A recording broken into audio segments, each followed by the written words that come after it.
In the 1930s, the first monsters were shown, paving the way for monster films for years to come. Today we'll be focusing on just three: werewolves, vampires, and aliens. The werewolf first came from legends from many different cultures, presenting the idea of a shape-shifting human wolf. There are many scientific suggestions of how belief in a werewolf could arise, and how similar qualities are seen in other animals. Some have suggested lycanthropy, a medical condition in which a human believes they are a wolf, could have caused this belief. Others have suggested that perhaps the myth has arisen from people actually seeing people who have congenital hypertrichosis universalis, in which the whole body is covered in hair. But what about the shape-shifting? In nature, many animals have qualities in which may mimic shape-shifting. One in particular is the mimic octopus, an octopus which impersonates other animals to avoid predation, including flatfish, lionfish and sea snakes.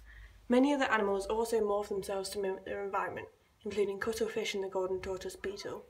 One plant, Ephedra feminea, has also been shown to only produce lobules of fertilisation at full moon, similar to a werewolf shape-shifting at full moon. Vampires have been in horror films since the 1930s, and many have tried to explain how some may believe in vampires as true beings. The blood disease porphyria is a commonly used explanation for the belief.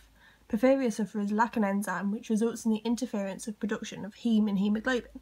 This is suggested as an explanation as sufferers show degradation of the gums and so appearing to have fangs, blistering of the skin in sunlight due to sensitivity, and discoloration of the mouth and urine to a red colouring. The vampire bats have sharp thin teeth which allows them to inject into the host with little pain and drink blood freely.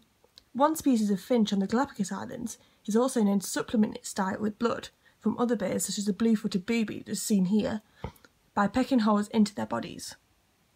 Aliens have long been present in horror due to the unknown nature of these creatures. Aliens are different to the other two creatures spoken about here, as there may be a potential for life on other planets. Matt Mountain of the Space Telescope Science Institute suggested that 10 to 20% of stars around us have planets in the habitable zone the size of Earth. Therefore, the potential for aliens or other life forms may be possible, and is something physicists continue to explore.